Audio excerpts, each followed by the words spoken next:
Is May 21st, 2015, and I am about to play the second part of Tex Murphy Mean Streets, which is the first installment in the Tex Murphy series of adventure games, released in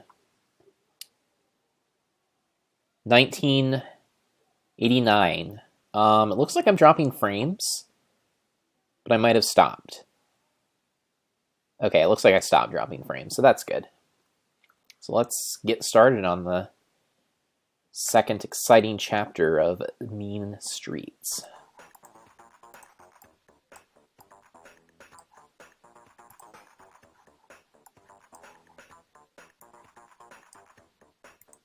Gonna make sure my chat is up just in case you want to throw chats at me.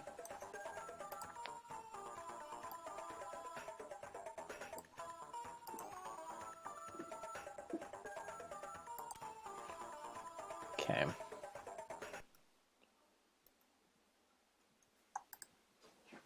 So I would like to resume a saved game. I think it's this one.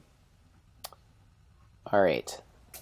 So last time on Mean Streets, I was investigating. Oh shoot, am I dropping frames again? Nah. Last time, if I am dropping frames, just let me know, and then I can try to disconnect and reconnect or something like that. But last time on Mean Streets, I was a guy in a cyberpunk futuristic setting who was driving around in a sweet car with really long cutscenes every single time I wanted to go anywhere.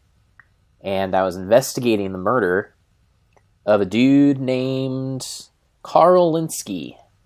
And I was hired by his daughter. Can't remember her name, but she hired me. And maybe I have it written down somewhere. It's certainly in the manual. Actually, one second. I should probably pull up the manual. Emmanuel. I'm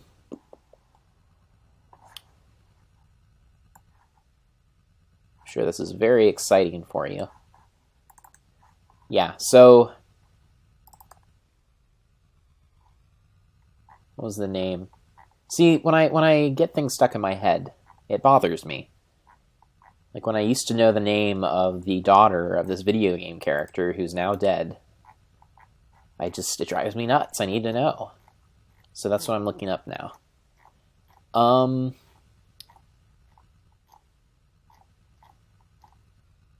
No. Sylvia Linsky is Carl Linsky's daughter. To visit people, we have to use these obnoxious things called nav codes. We type in to our computer system, and that's all good and fun, I guess. But yeah, that is, in a nutshell, the game of Tex Murphy Mean Streets. One thing that you can do in Tex Murphy Mean Streets is call an informant who is able to tell you where to go, or not where to go, but is able to tell you, like, if you're trying to investigate someone or want to know how to get to a place, you can call her and ask. Usually you need to pay her. And I just found out in my last playthrough about this guy named Arnold Dweeb. Quite a original last name there, Arnold Dweeb, who's a scientist. So I need to call Lee, who is my informant. She will tell me where to find him, presumably. So let's get started on that.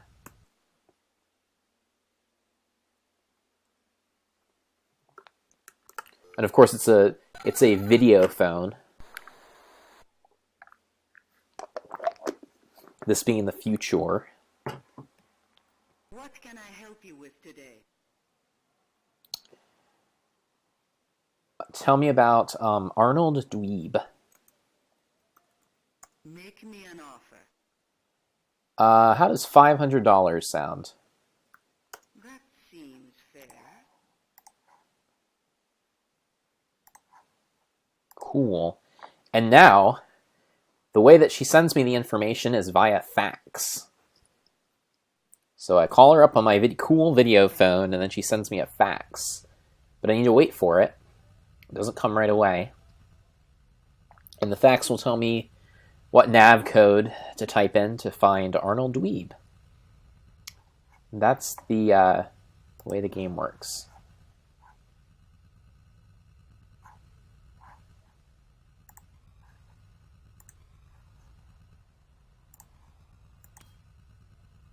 So hopefully it'll come soon. Sooner rather than later.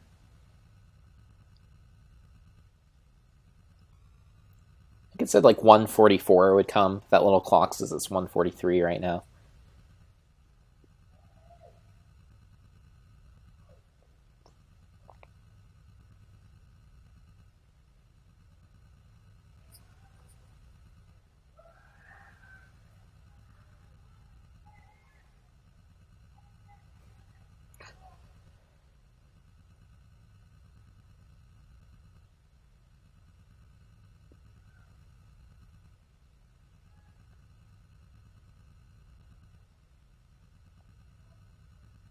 All right, where's my fax?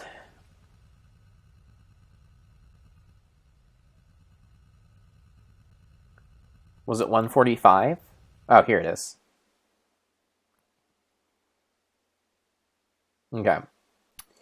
Arnold Dweeb has agreed to meet you at the Oakland Coliseum near the 50-yard line. Use nav code 4610. All right, will do. Better write that down. So, let's see. Arnold Dweeb. Nav code 4610. That's what we'll do. It is the year 2033, in case you were wondering. Okay. So, my nav code is 2610. Invalid. What was it? Did I remember it wrong? 4610. Silly me. 4610. Destination locked. All right, so now I need to go to autopilot. And now we're going to have this cool sequence of flying. So, panel on the top left is distance. So I'm guessing because, I don't know, is that an N next to it? If it's an N, then that number getting smaller, I presume, means that we're going south. I don't know. I have no idea how to interpret these numbers. I just punch in the nav code and let the autopilot take me the rest of the way. But it reaches 0 once you arrive to your destination. And the middle panel shows you altitude. So once we get down to 0, the altitude will start to decrease as well. Once that reaches 0, we'll be at our destination. Aren't 80s video games exciting?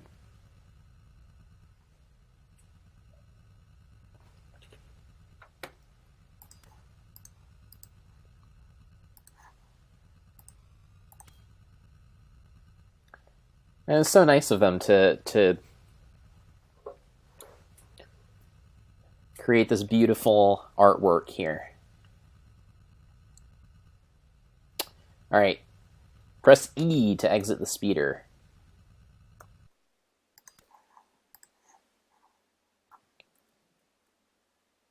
Loading. I'm near the 50-yard line at the Oakland Coliseum. I'm supposed to meet Arnold Dweeb, the accountant for MTC Corp. A strong, cold wind rips up the bay. It made my trench coat clumsy, flapping around my legs. I wouldn't even wear the damn thing if it weren't to avoid the effects of latent radiation.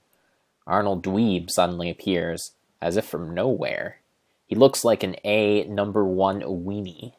He's the type of accountant my parents warned me about. Your parents warned you against weenie accountants? Alright, Arnold Dweeb. Tell me all about MTC. In case you forget, MTC stands for... What does it stand for again? Master... I thought I wrote it down. Management through control. So there's an evil plot of some kind, I think, to control us all through management. Okay, here we go. My time's valuable. I don't give anything for free. I will bribe you, good sir. I'll give you a cool 3 thou. Thanks, buddy. I'll tell you what I know. Here's a list of people who have received checks from MTC. I've also included some of the navigational codes to help you find them. Don't tell anyone where you got this list. Carl Linsky. I guess I should write these down, although I already have Carl Linsky's name. All right.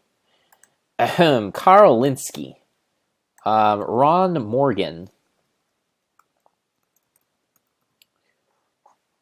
Jorge Valdez.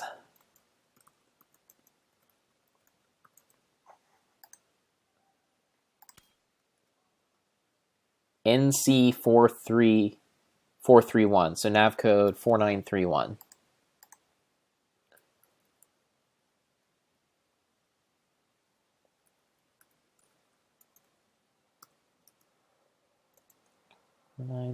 Sorry if this is slow, I'm just writing everything down. Brenda Perry, nav code 4577. Brenda Perry, nav code 4577. Brenda Perry. Greg Call. Cal Davis.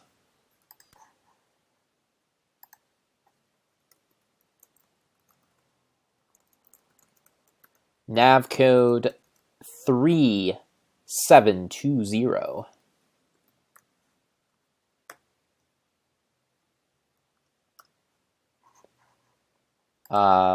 Big Jim.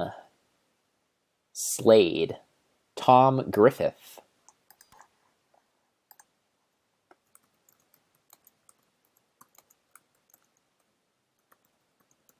Nav code 4590.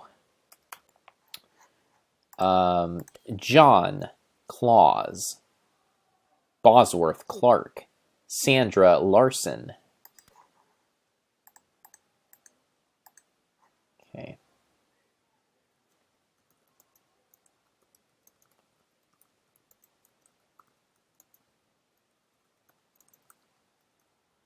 Nav code 4599. Della Lang. Nav code 27111.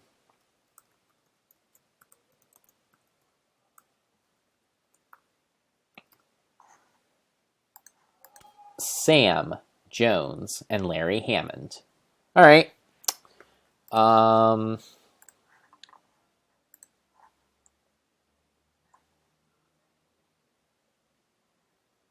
So, can you tell me anything about pizza? Sorry, can't help you there. All right, well, you're dead to me.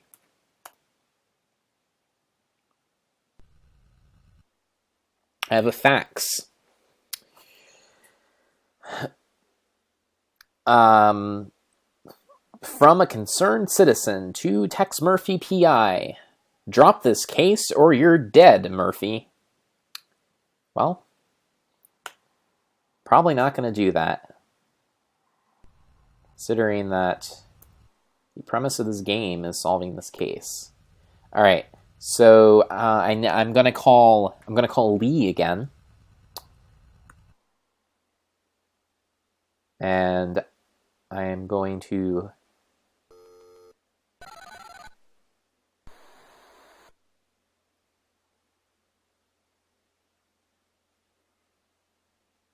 What do you need, Murphy?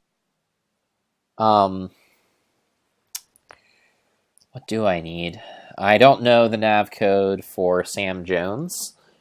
That one's still a mystery.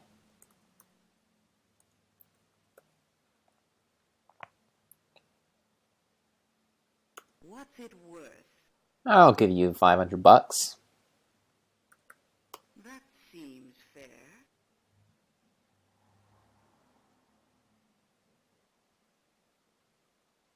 So at 1:55, I'll be receiving a fax with the information that I need to find Samuel Jones.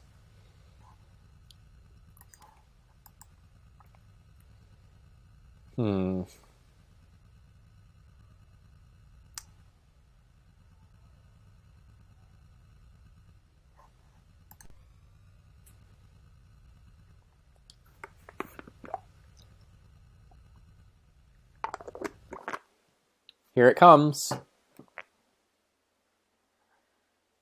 I don't know where Jones is, but John Claus can help you locate him.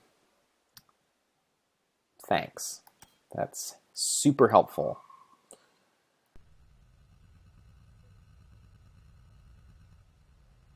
Alright, so John Claus. What was your nav code again? I'm trying to remember. John Claus.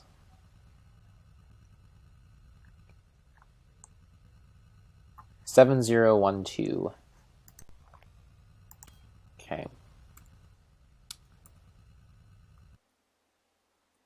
7012. All right, John. I'm coming for you. You're only a belabored cutscene away.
Listen to that baby purr. Whoever put a baby in this car is a sadist.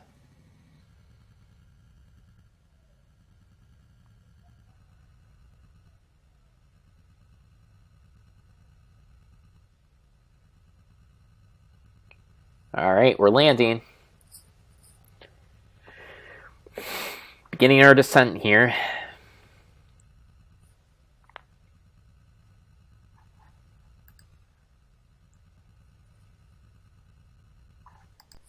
All right. So, John Claus.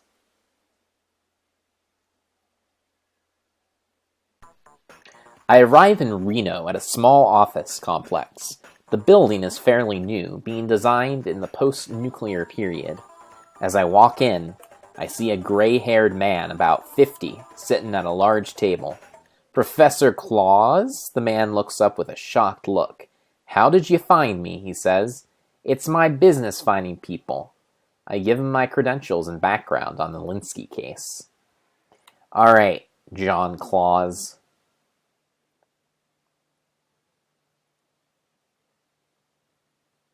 First of all, tell me where to find your brother Santa. Second of all, tell me where to find Sam Jones. He's an arrogant old Nazi who works in Las Vegas. Use nav code 0021. Better write that down.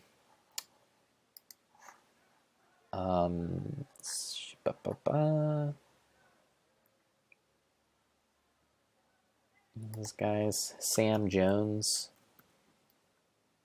Nav code 0021. Be careful, he's a faithful Law and Order party member, and he's not going to be cooperative with you. Alright. Cool. I'll be heading over to see Samuel.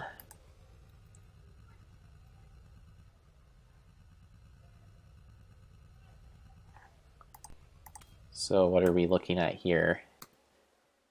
What was that nav code again? It was 0021.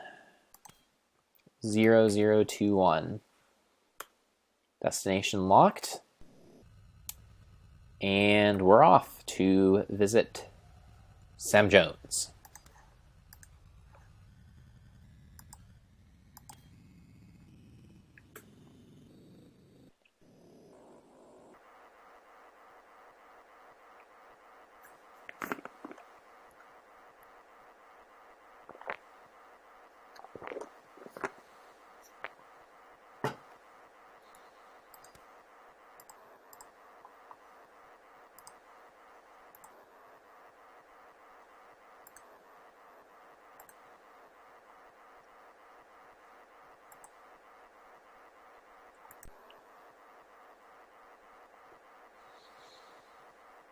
Perhaps Sam Jones is that sparkling pixel in the distance that grows ever bigger as the vehicle approaches.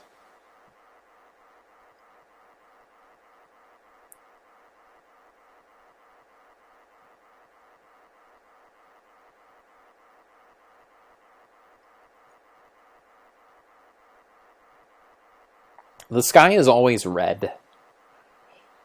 Wonder what the deal with that is.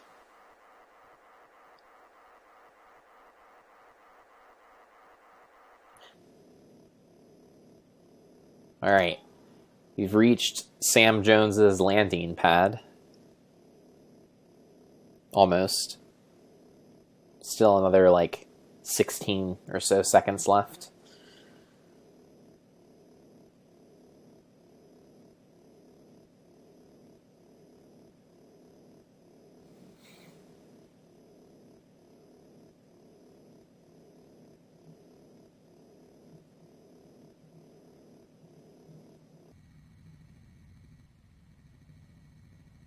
Maybe a little more than 16 seconds.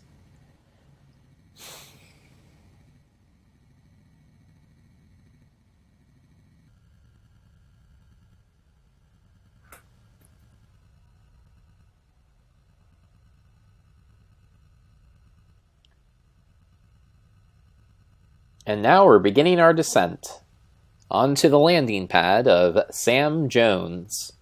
Panda Space Dan says, "What game is this?" This game is called Mean Streets. It is the first installment of the Tex Murphy series of adventure games. It was gifted to me by faithful viewer What Wizard, who unfortunately is not here right now. But he gifted me the entire series of Tex Murphy, which is, I think, 5 games or something like that. But this is the first one. It came out in 1989, and it is a noirish mystery adventure that takes place in a cyberpunk universe.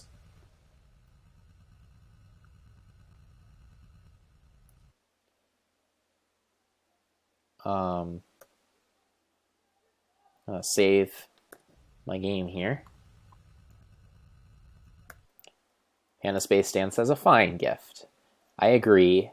Oh no, I'm gonna have to fight squat Nazis.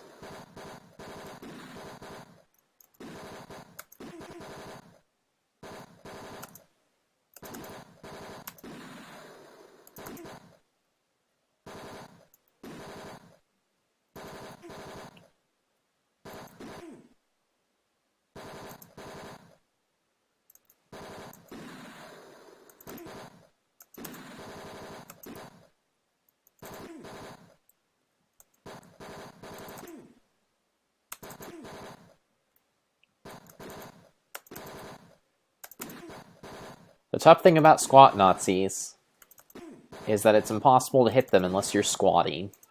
Or unless you're standing. If you're squatting, the bullets will not harm them.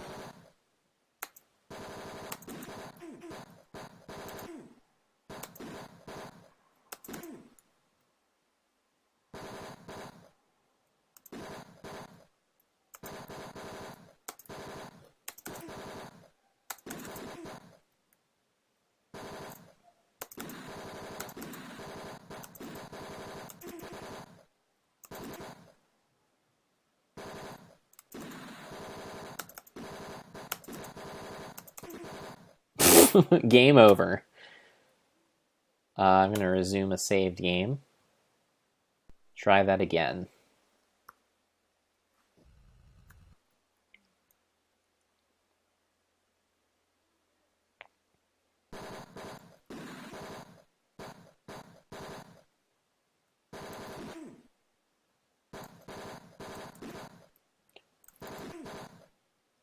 I'm Tex Murphy, Private Eye. Drop your weapon.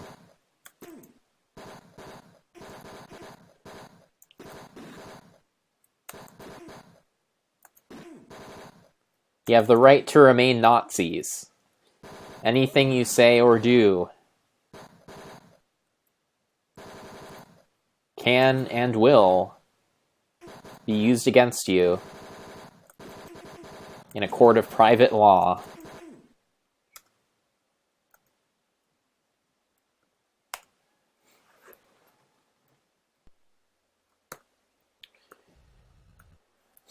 Alright, let's try this again. Third time. Third time's always the charm, right?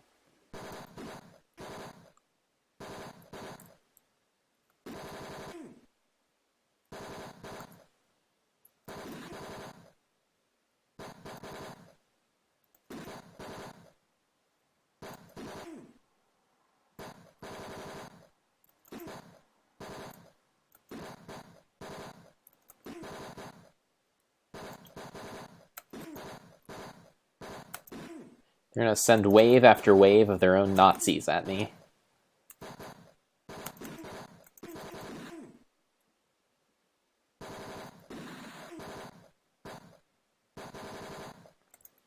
Guys, I can only get hit by so many bullets. I know you're trying to help, but...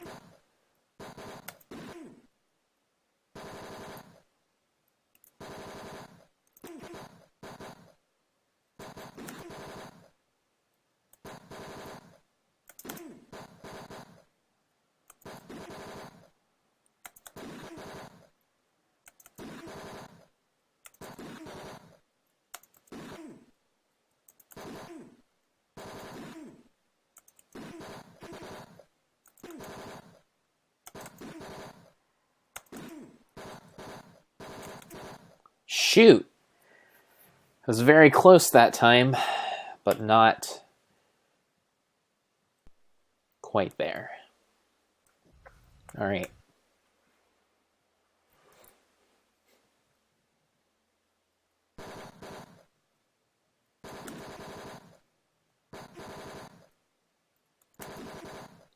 When will it be safe to walk the streets again?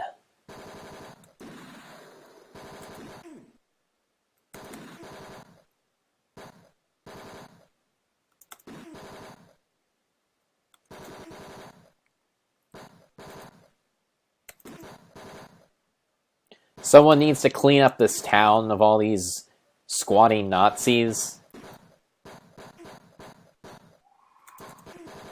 That's why I'm introducing the new anti-squat Nazi legislation.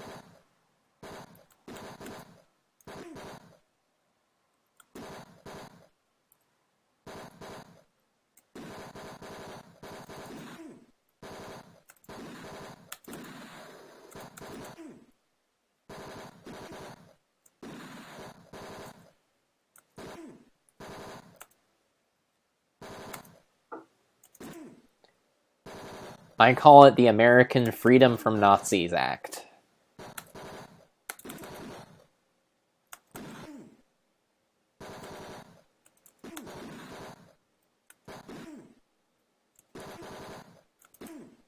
No American should be shot at by a squatting Nazi every time he wants to break in to someone's home to investigate a crime that that person may or may not have committed.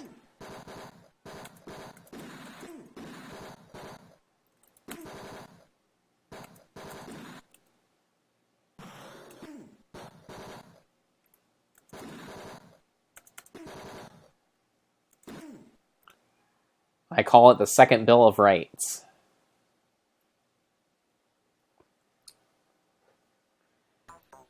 I break into Professor Jones's laboratory and see him standing at the other end of the room. He's a man in his early 40s with glasses and hard, gray eyes. How'd you get past my security people? He asks. Those are your security people?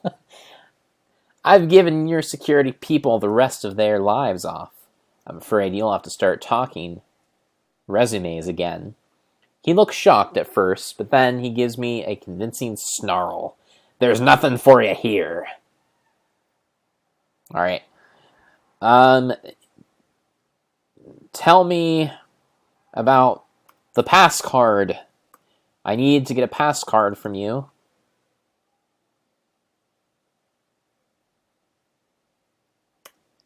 I will tell you nothing. Tell me about the pass card. I will tell you nothing. I will threaten you. It's time to get tough. I get a steely-eyed look and say that I'll air out that oversized skull if I don't get the facts now. All right, I'll tell you what I know, but it'll do you no good. They'll find you and kill you. He hands me a yellow pass card. Oh, good. Hello, What Wizard. Welcome to part 2 of Tex Murphy, Mean Streets. What Wizard says, freedom from squat Nazis. Tell me about the password to the computer. Or the password to your pass card, I guess. I will tell you nothing. What if I asked you again very nicely? Please? I will tell you nothing. What if I threaten you? It's time to get tough. I get a steely-eyed look and say that I'll air out that oversized skull if I don't get the facts now. All right, I'll tell you what I know, but it'll do you no good. They'll find you and kill you. My password is Queen. All right.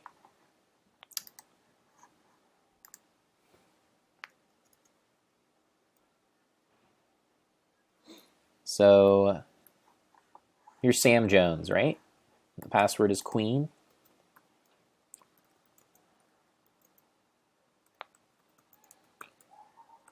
All right. Well,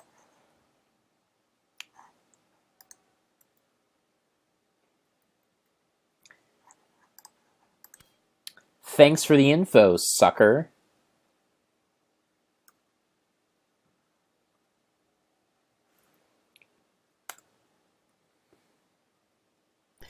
What Wizard says, I'm sensing a theme.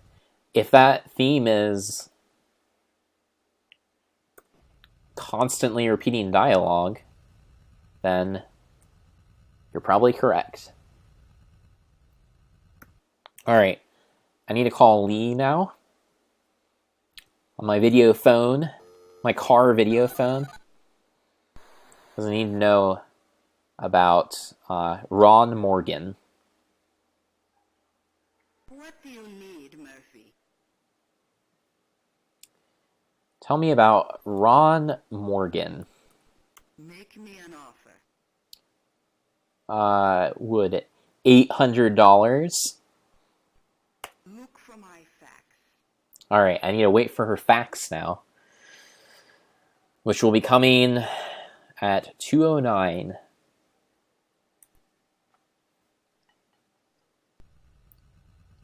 Only 2 minutes, or 1 minute away.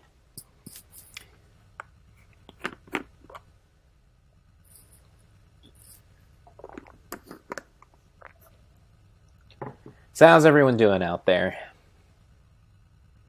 Hopefully not getting shot at by squat Nazis and threatening people with your steely gray eyes. Incoming facts. Lee Chin writes, Ron Morgan has a girlfriend named Della Lang. She knows where to find him. Alright. But,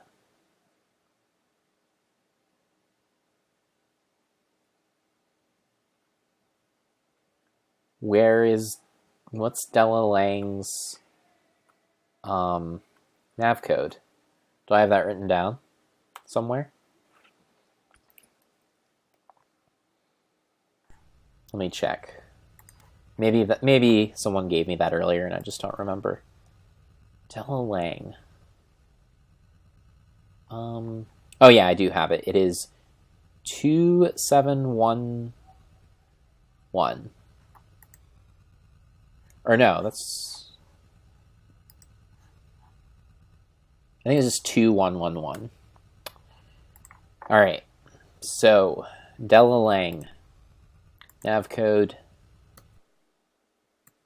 2111. Destination locked. Autopilot. Here we go.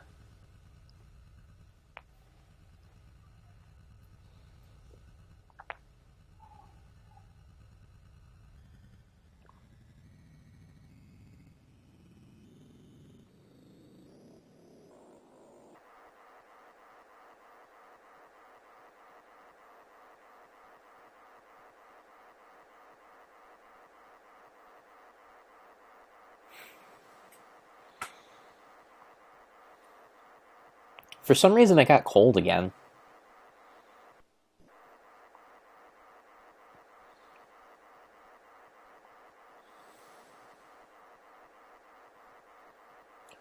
We had really nice weather for a while. I was outside. I was walking places. Mostly walking places to eat food, so it sort of canceled that out, but, you know, whatever.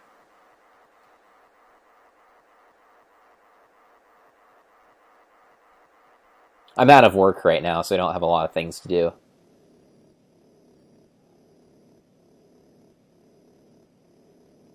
What Wizard says, yes, it's cold here too. What Wizard lives, well, maybe What Wizard doesn't want me to tell you where he lives, but he lives someplace that is colder than where I do, normally. So it's probably even colder where he is.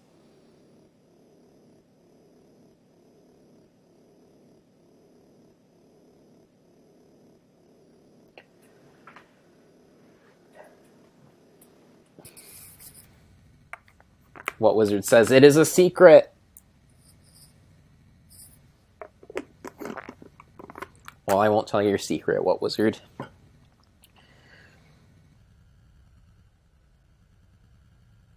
I, however, live in Philadelphia.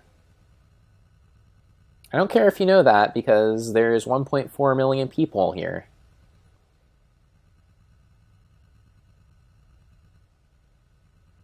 And probably a lot of them are named Nathan, so... Though I guess it probably wouldn't be that hard for you to find out my last name if you wanted to.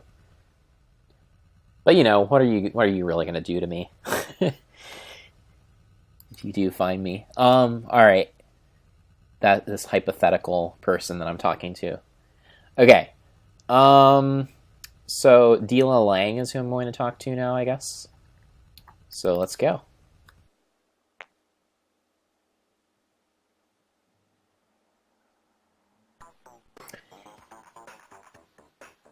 Della Lang's apartment in Ventura is part of a small complex. Della Lang answers the door.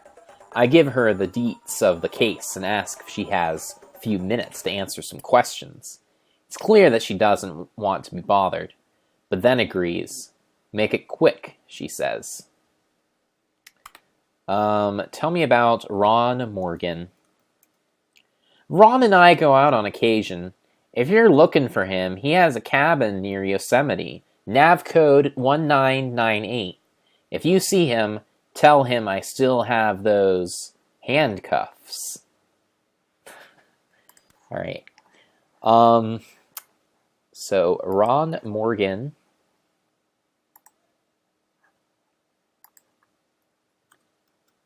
I now know your nav code. It is 1998.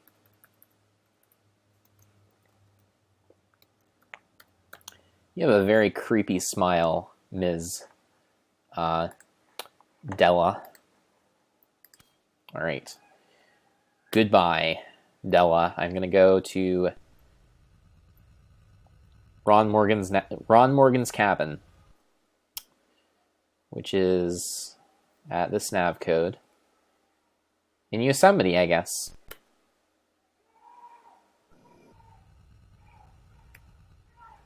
Autopilot engaged. Here we go. What wizard says rad music? Yeah, I guess.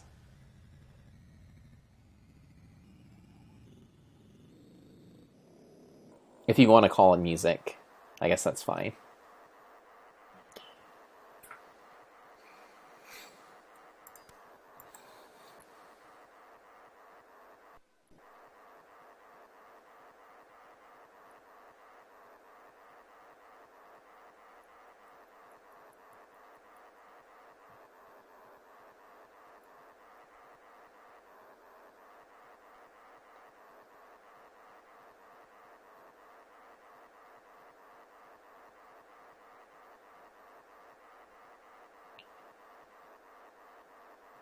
And of course, here we are in the middle of our obligatory drive sequence. As you can see below us, the beautiful landscape of California, the green plains, the gray plains, the brown plains, and the red, unnaturally red sky.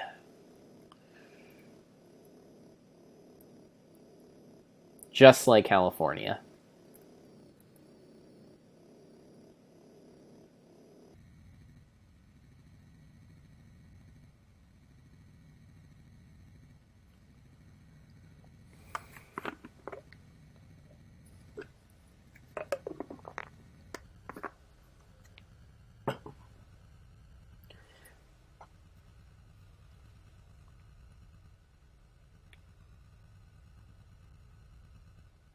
And now we're beginning our descent.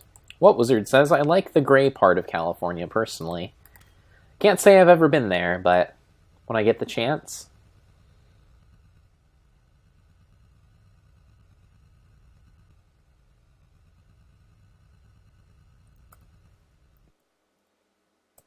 Alright, I'm going to save my game. Being in the mountain feels like getting out of school for summer. The air is still pretty clean, and the sky is actually blue up here. Ron Morgan's cabin is on a beautiful piece of property near Yosemite. It's decorated with quaint, homey items that make me feel like I've stepped back in time.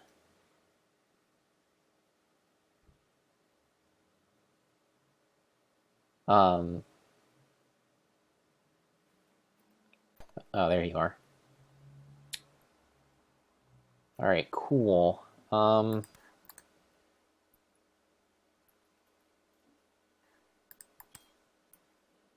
So, I'm going to check out this cool place. What's on this end table here? It's a square-shaped breakfast table.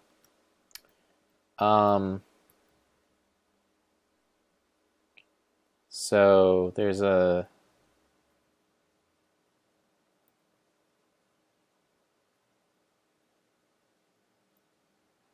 newspaper, magazine, microwave, breakfast. I'll look at the newspaper, I guess. You scan the open page and find an article on the death of Professor Karl Linsky. Alright, that's the story I'm investigating. Can I take the magazine or the newspaper with me? Or can I open?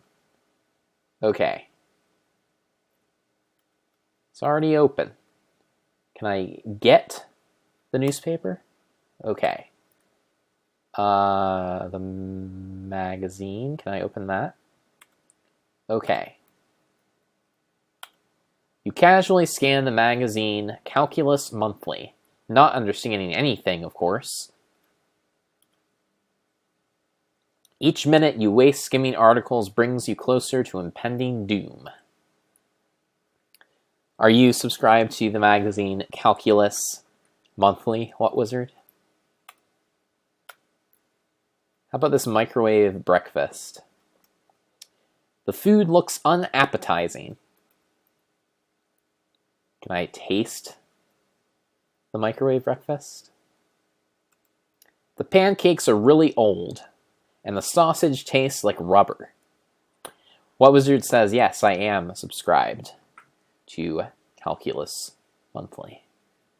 Can I get the microwave breakfast? Okay, cool. I now have a microwave breakfast.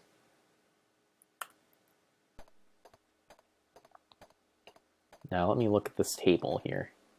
Or this couch. One of the two. I'm going to look at the end table first. It's a small rectangular end table. Alright, there's an ashtray on it. Looks like a small glass ashtray. There's a key in it. A small key. It looks as if it would fit a desk or file cabinet. I'll take that key, thank you very much. Okay. Can I take the ashtray? Okay.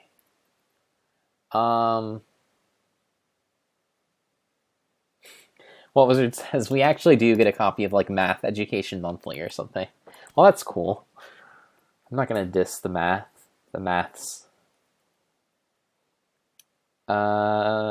Couch. It's an 8-foot couch with a cushion out of place. Couch cushion. It's just a plain old cushion. Can I move it? Oh, there are Cheetos, nylons, change, and handcuff key. I guess I'll... Looks like cheese that went crunch. Can I taste the Cheetos that are under the couch cushion? You purse your lips, put your face under the couch cushions, and suck in like a vacuum. The taste of crushed old stale Cheetos is indescribable. Nylons? Some women's nylons. The initials on the toe are DL. Can I take the nylons? There's some change. Can I take the change? How about these Cheetos? Can I take them? Yep. How about the handcuff key? Cool. All right, I've gotten everything from the couch. What Wizard says, this is amazing. I guess that is one way you could describe this game. Dan says, delicious. Well, Panda Space Stan, now I know that you like aged Cheetos.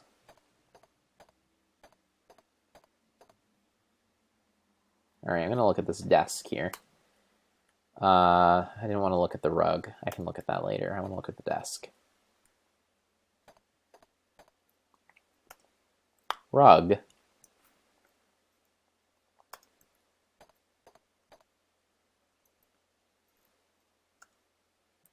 Here we go. Chair, bookcase, trash can. I'm gonna look at the desk. Standard metal desk with a single side drawer on top of the desk is a fax machine. Man,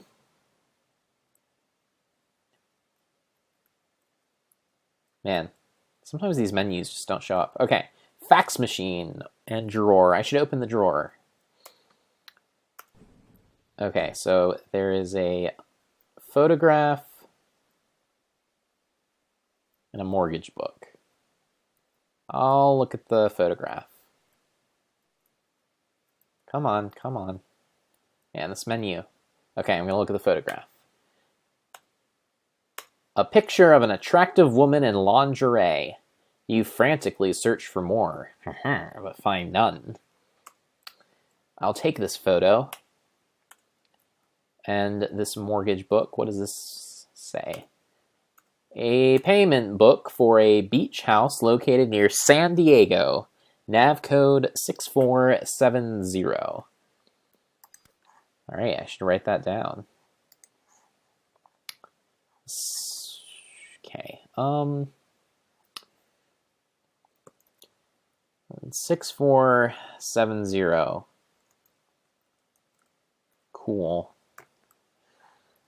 I will take this mortgage book with me. Okay. Let's move on.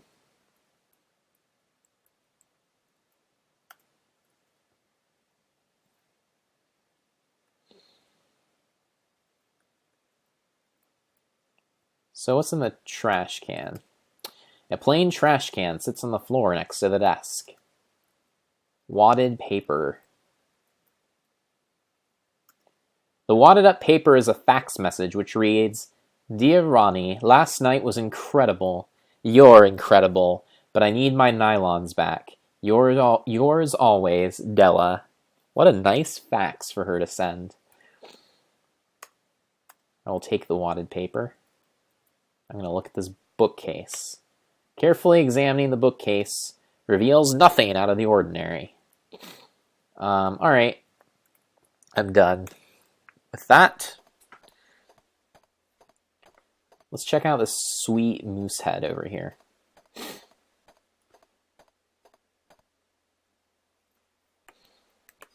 What Wizard says, new delicacy, crappy couch Cheetos.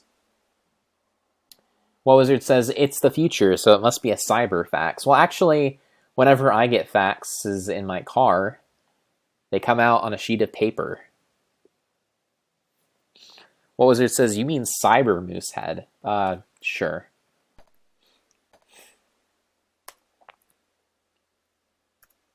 A big, ugly moose head stares back at you. There appears to be a latch under his chin. Is that the wall switch?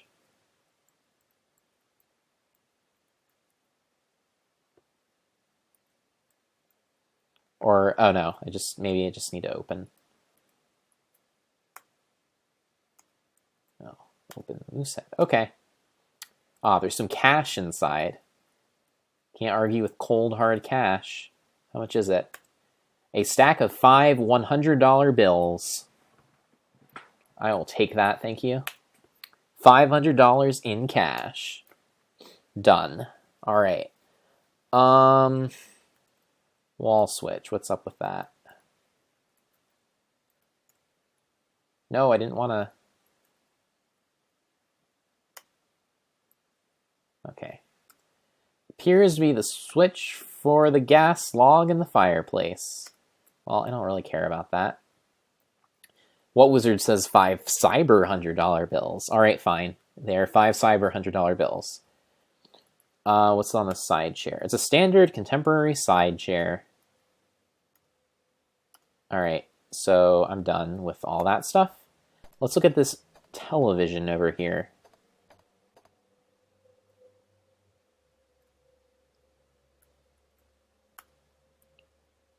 TV. There's a panel. Can I open it? Okay. Oh, there's a key. I'll take that, thank you very much. So what does this key open? I actually have 2 keys. I have... Oh, I think I might have actually used the other key to open the drawer, the desk drawer, which is how I found out about the beach house. So maybe there's like a panel or something under this rug. Let me move this rug. Moving the rug reveals a loose floorboard. All right, there's a loose floorboard. Can I open the loose floorboard? That makes no sense at all. Can I move the loose floorboard? Moving the floorboard reveals a small compartment. Can I... Oh, come on. Okay. Can I look at the compartment? Compartment, come on, game. Measures 8 by 12 by 8. That's very useful, I guess. Can I open it? There's jewels.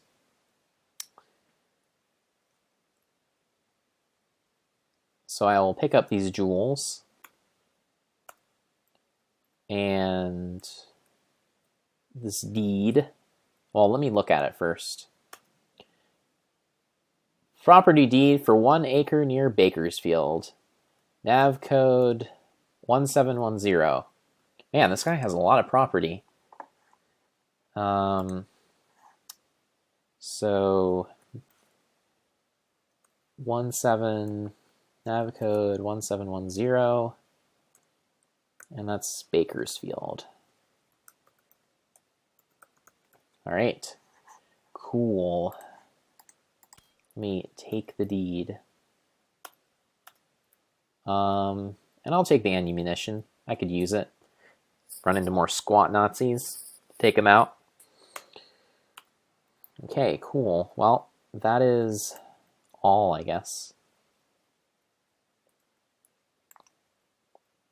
Done robbing this guy's house. So I think we're done here.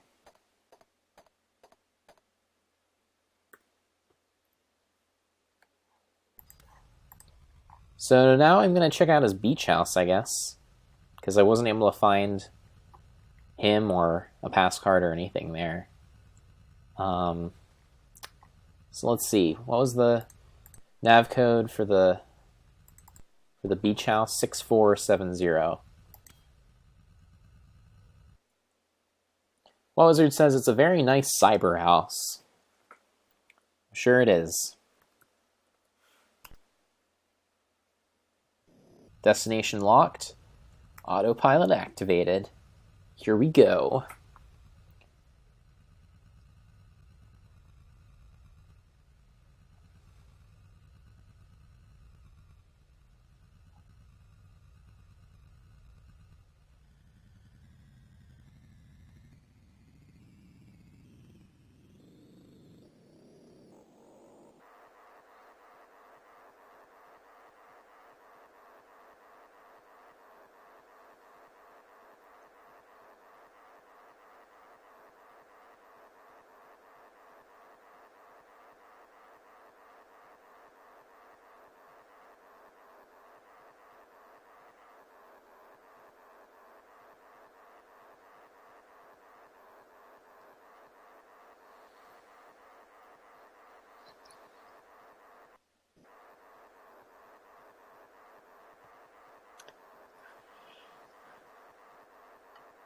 So what, Wizard, would you say that by playing Tex Murphy Mean Streets, I've just reached the pinnacle of video games? Maybe I should just stop playing video games now, since there will never be a video game as good as Tex Murphy Mean Streets.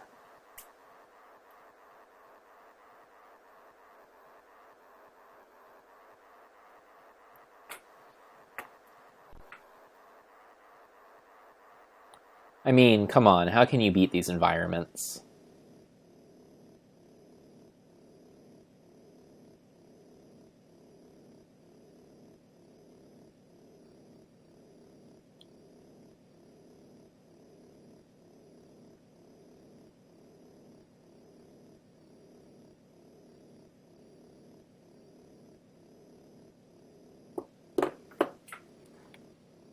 Wizard says, I don't know how this could be any better. I don't either. I mean, why do they even keep improving technology when they already made a game so brilliantly rendered as this?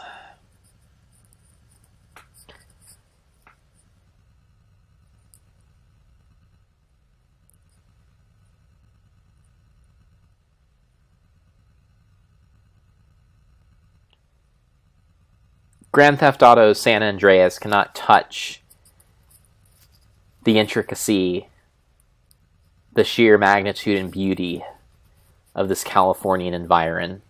Perfectly depicted, perfectly rendered.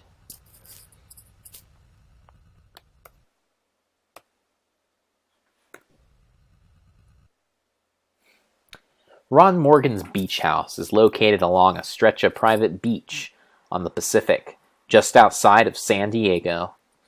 The hot, dry Santa Ana winds lash out across the back porch. Outside, the pounding surf is deafening, but inside, it's strangely quiet. The air filtration system has not been turned on for a while. The room smells of stale cigarette smoke and spilled whiskey. When I enter the room, door shuts behind me, setting off the security alarm.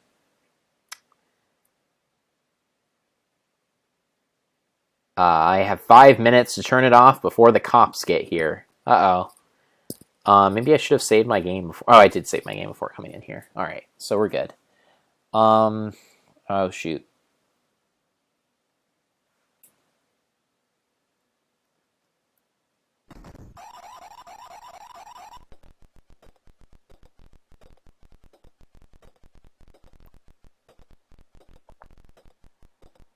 All right, there is some kind of panel here on the table.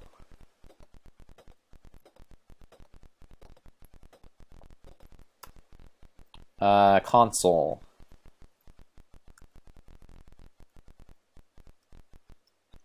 A console unit with 3 switches is built into the coffee table. I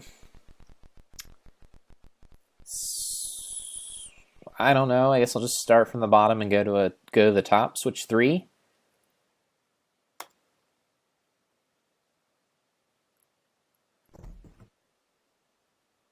Okay. Well, that did it, I guess. Cool.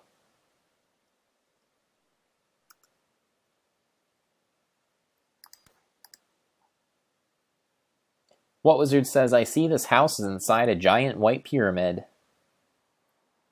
Panda Space Dan says, ah, how novel. What Wizard says, as all beach houses are in the future. Panda Space Dan says, a beach house on the beach. What Wizard says, oh man, a time sequence. What a fun puzzle, how novel. And then, cool puzzle. It was, I guess, cool. So let's check out this bookshelf.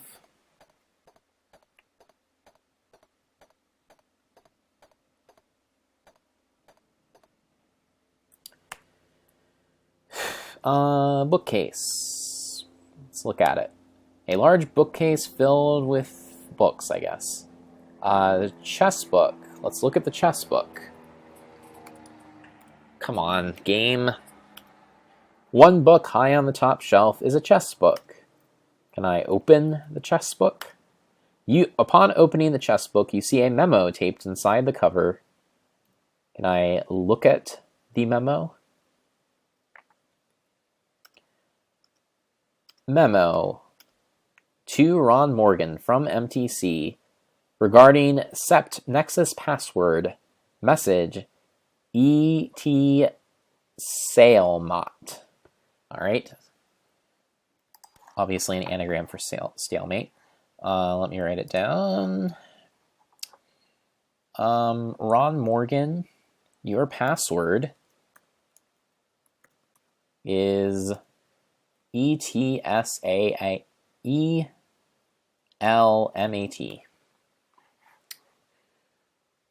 So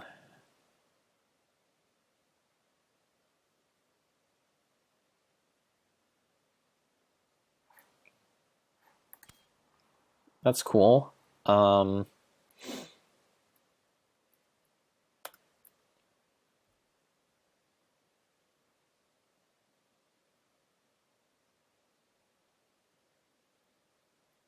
Let me look at this lamp.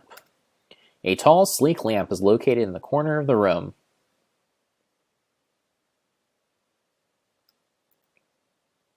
All right.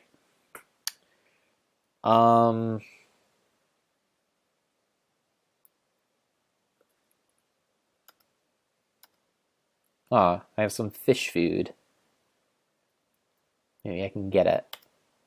I now have some fish food.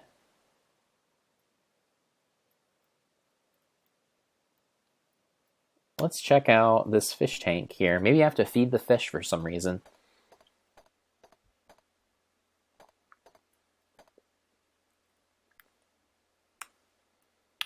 Fish tank. A large fish tank with many small fish darting about nervously. There's a pass card in it. Do I have to give it food before I can get the pass card? Or else they'll eat me alive or something? Is this a Sierra game? You dump the piranha food in the tank. Oh, okay. So I guess I did have to do that, but it did it for me. And they feed ravenously. Why do you have piranhas? When they are finished, you are able to reach into the tank and get the card. Cool.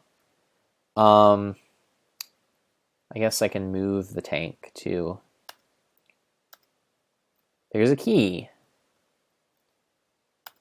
I now have a key.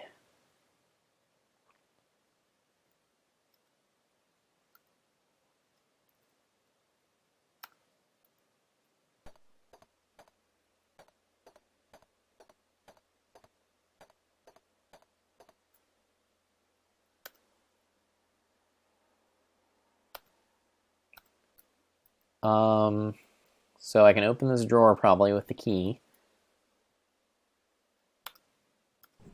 And there's a watch.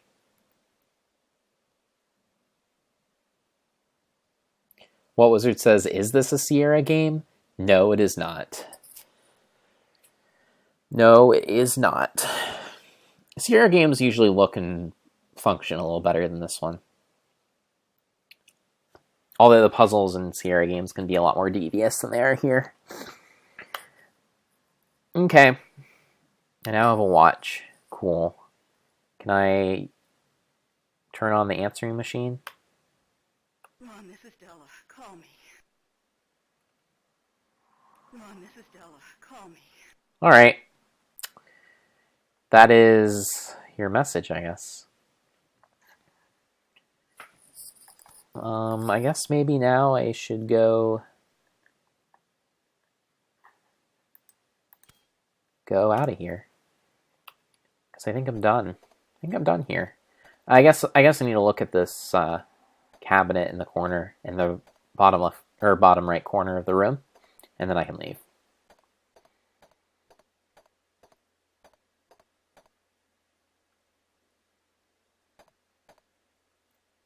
That's as close as I can get. There's a weird barrier there. Microwave.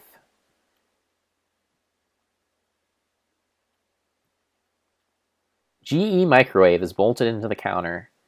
Can I open it? Okay. There's nothing in there, I guess. Fridge. Appears to be a small fridge. Oh, there's a videotape? Top of the fridge is a videotape tilted top-heavy beach bimbos. Wow. I'll need to get that for my viewing enjoyment later. Okay. Freezer. Let's open the fridge, actually. Pizza. Well, can't say no to that. Take the pizza. I'll take the juice. Freezer. It's a small freezer. Let's open it. There's some ice cubes. All right. Time to go. Time to go.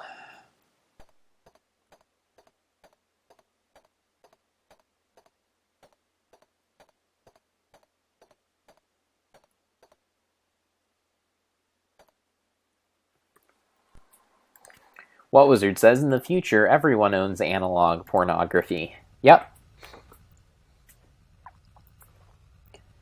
Soon we'll all realize that we were really missing out on those videotapes.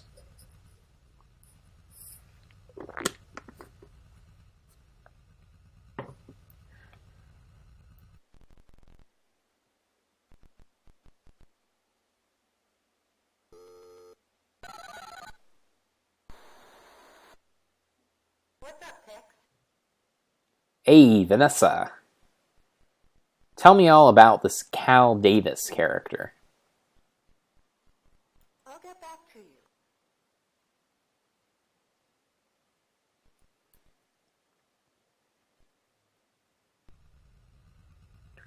Need to find out more about this Cal Davis.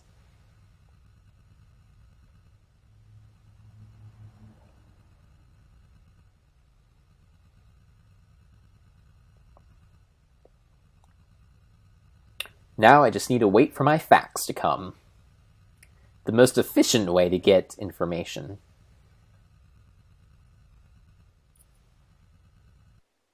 Here comes my fax. It says, here's a newspaper article I found in a Santa Barbara paper on Cal Davis. Noted scientist Dr. Cal Davis was found dead at his Santa Ana Barbara home. Nav code 3720. Better write that down.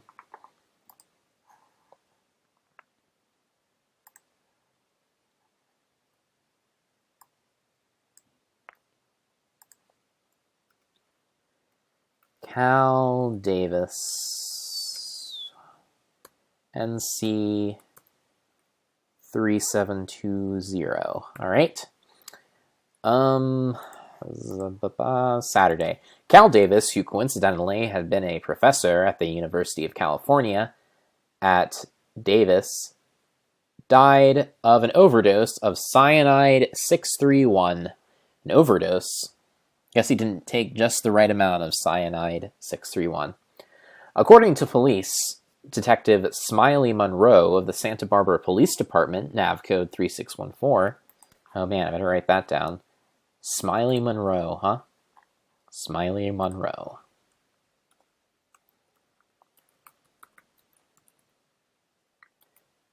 (3614). Dr. Davis must have accidentally grabbed a flask of cyanide 631 instead of the Diet Coke sitting next to it. Although Diet Coke and cyanide have some similar properties, they made a funny there. Come on. What?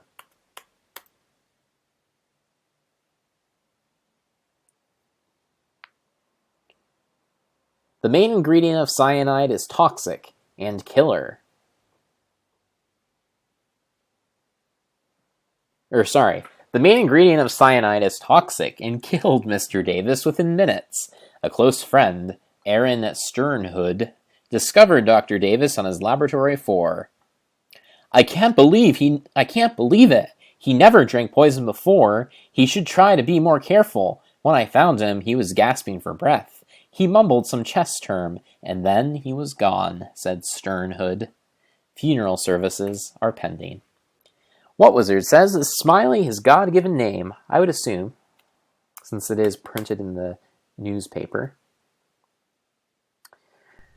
Okay, so let's head over to the office of Police Detective Smiley Monroe. Or no, I'm typing in his name and not the nav code. The nav code is 3614. Destination locked. Autopilot activated.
The diverse plains and mountains of California.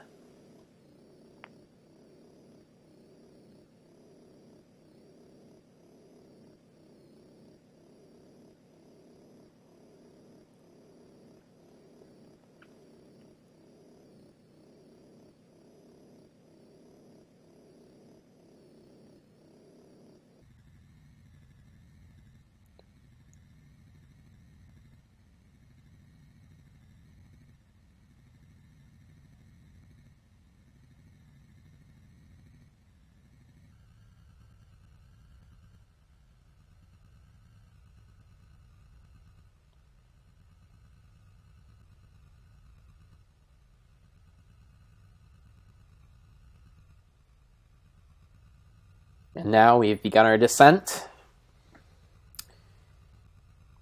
lowering ourselves to the ground and into the presence of Detective Smiley Monroe.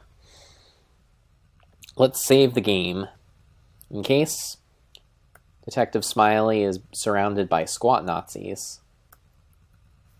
Come on. There we go. We'll happily save and exit.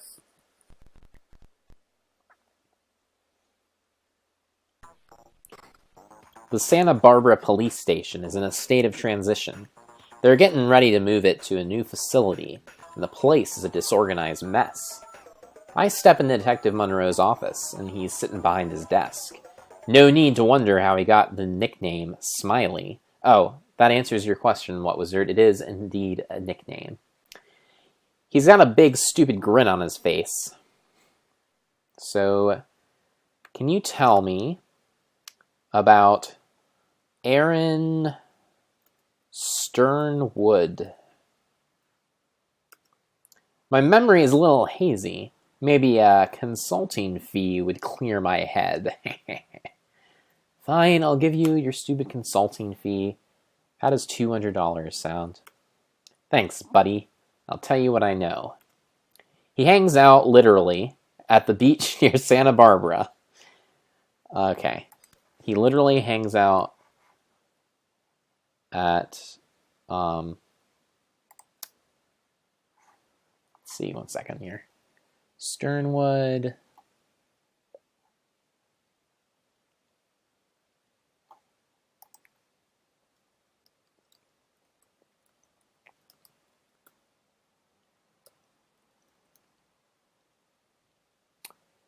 Nav code 0439. So Aaron Sternwood literally hangs out at nav code 0439. All right. Prepare yourself. He's not a pretty sight. Thanks, Smiley. I'll be on my way now.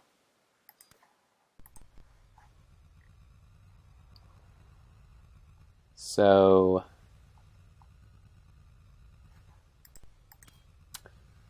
what's that nav code for you, Sternwood? 0439, you say? Destination locked. And we're on our way.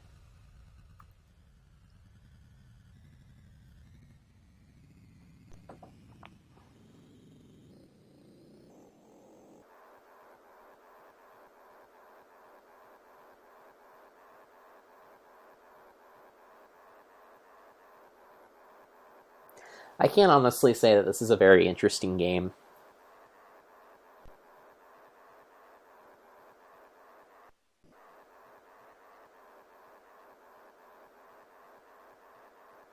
Like, I admire the intent behind it.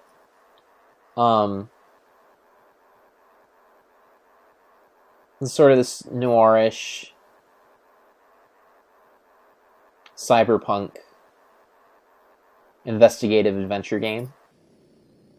Like, on paper, that sounds pretty cool. But even for the time, it is pretty lacking. There's not a lot of interesting mechanics going on. I mean, the number of things you can ask people about are pretty limited.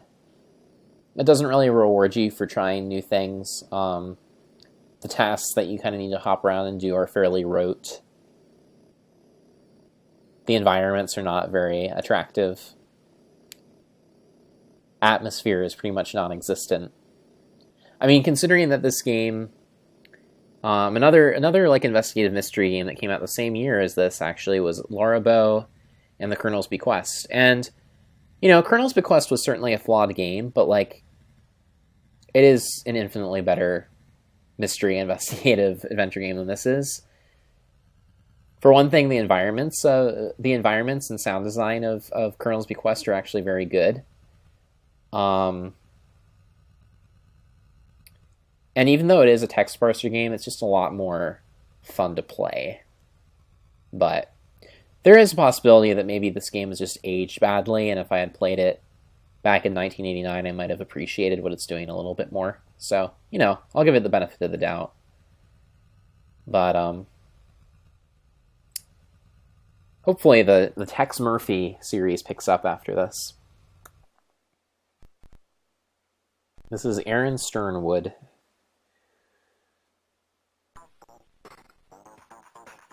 This could be the world's first beach with. This could be the world's first beach for ugly people. A skinny guy walks by with so many varicose veins he could double as a road map. I spot Aaron Sternwood, the last person to see Cal Davis alive.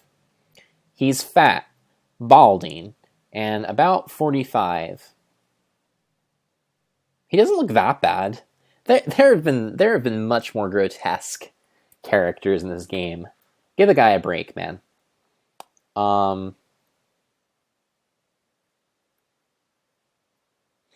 So tell me about Cal Davis. Cal Davis was a good friend of mine. We were going out that night, and I was supposed to meet him at his house. When I got there, I rang the bell, but no one answered. When I found him in his lab, he had his hands round his neck, and he mumbled, "Checkmate." I have no idea what he meant by that. That's probably his password. So, Cal Davis. Password is checkmate. Okay.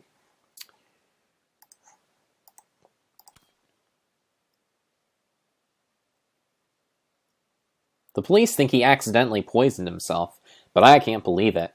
He was always very careful around his chemicals.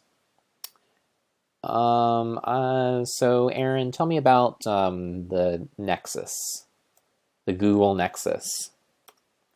Cal Davis has a pass card for his Nexus computer. He kept it in a small box near the ape cage.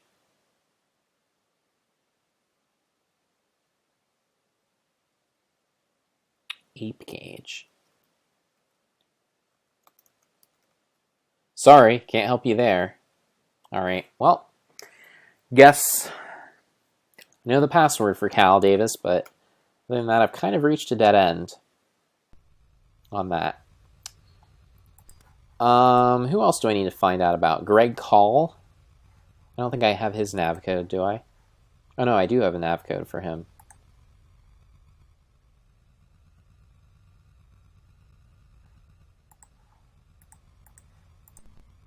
Alright, I'm gonna ask Lee about Greg Call.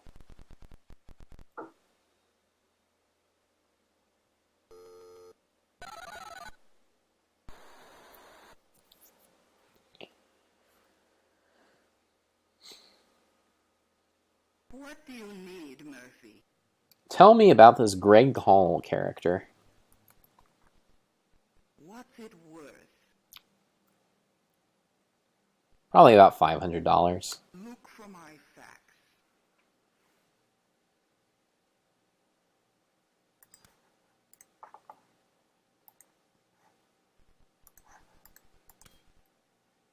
Alright. So her facts should be here in a couple minutes.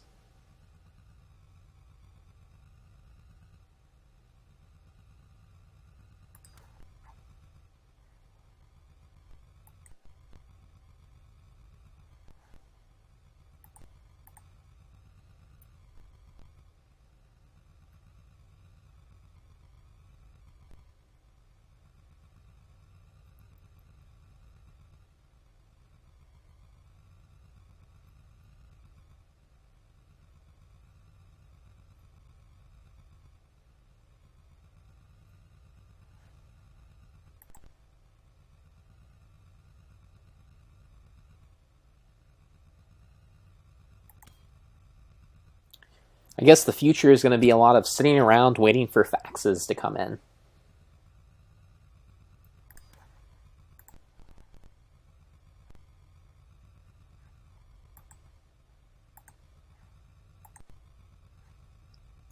It's interesting what kinds of crazy things we learn about the future in these Mean Street games.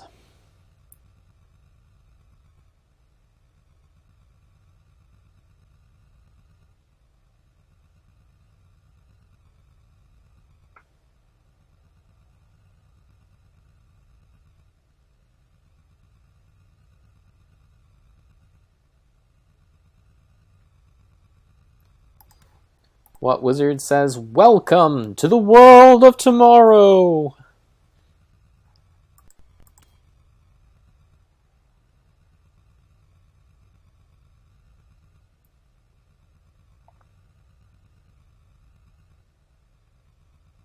I wonder why they decided to like why did they make that design choice of like what was their thought process behind this of saying after you use your video phone to ask about this person, let's have you wait 2 minutes before the fax comes.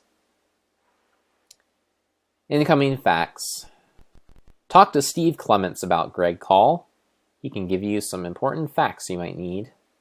All right. I think I have Steve Clements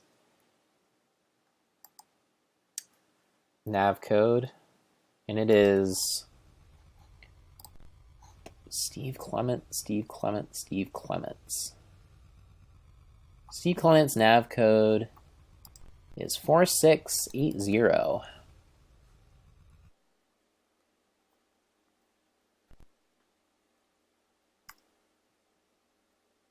Destination locked. Autopilot activated. Away we go.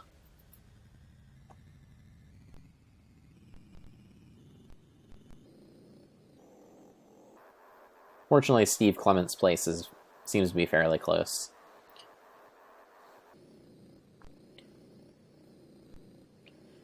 Man, I guess there must be some kind of like internal rule that this game operates on in terms of the geography, like the speed at which this car goes and the distance of these different locales from each other, and then the amount of time it would take going at that speed to get there.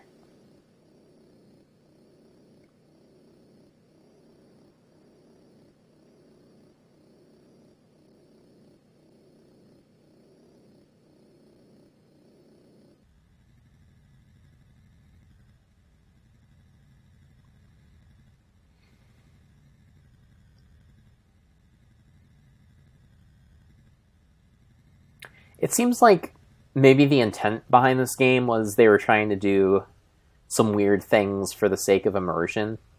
Like, we're going to make this an immersive experience by putting you at the cockpit of a sweet flying car.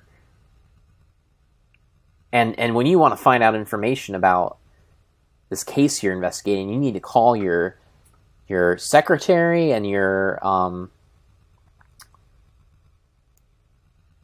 and your informant using a video phone. When you ask them, they need to send you the message via fax. To get the fax, you're going to actually have to sit there and wait a minute, because faxes are going to take some time to get. This is such an immersive experience.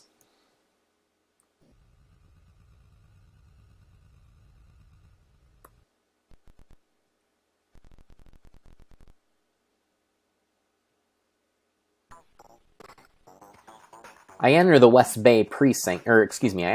Precinct station near the Bay Bridge. Walking down a narrow corridor, I see a number of posters in support of the Law and Order political party. I find the office of Police Detective Steve Clements and walk in. Clements greets me with his usual belligerency. "What do you want, Shamus?" he snarls. So...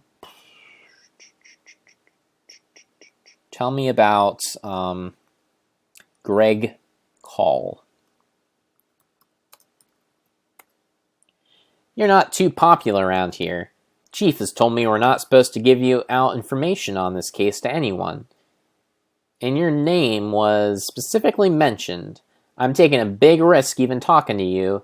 This Professor Call commits suicide in his apartment. Nav code 4753. All right. So let's see. Greg Call, is at nav code 4753. Shoots himself with a .38, looks open and shut. But I'm starting to get suspicious about all the suicides. And before we go there, a couple of goons from the Law and Order party had gone through the house pretty thoroughly. All right. Tell me more about this Law and Order party. A lot of the police officers think the Law and Order party is just what the city needs. That outfit scares me.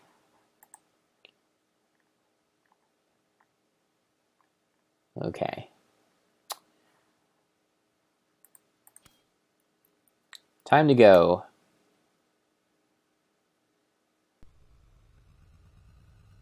So you gave me this cool new nav code. And that is nav code 4753. Destination locked.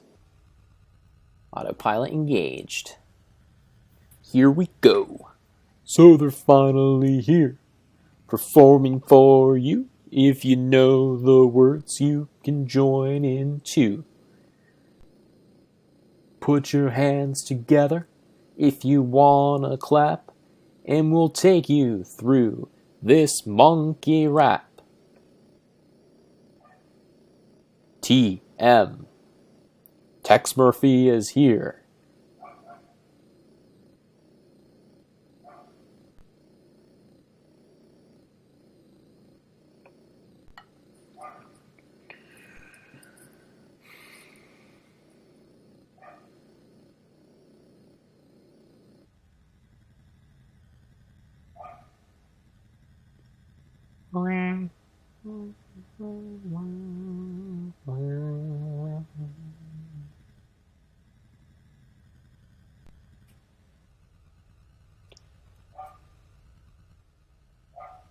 Panda Space Dan would like to join in to the monkey rap. And now we're going to begin our descent into Greg Call's home.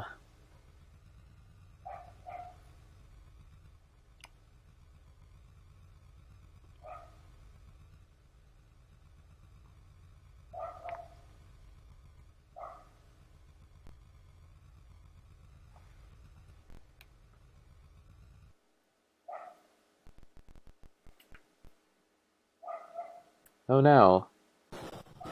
I should have saved my game.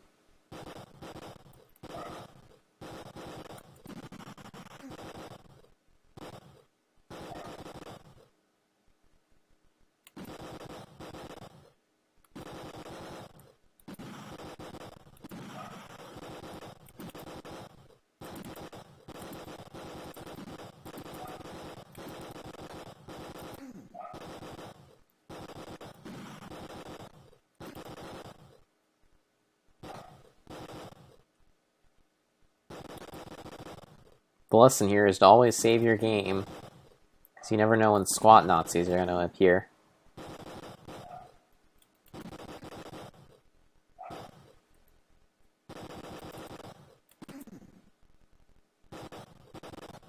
Not sure why it's going so slow. It's not like this is really straining my hardware limitations.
Nice, first try.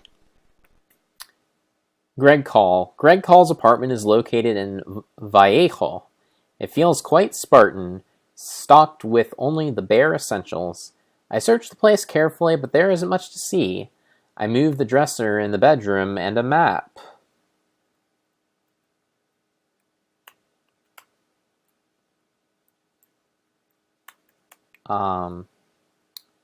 Falls to the floor and zabadabadabada.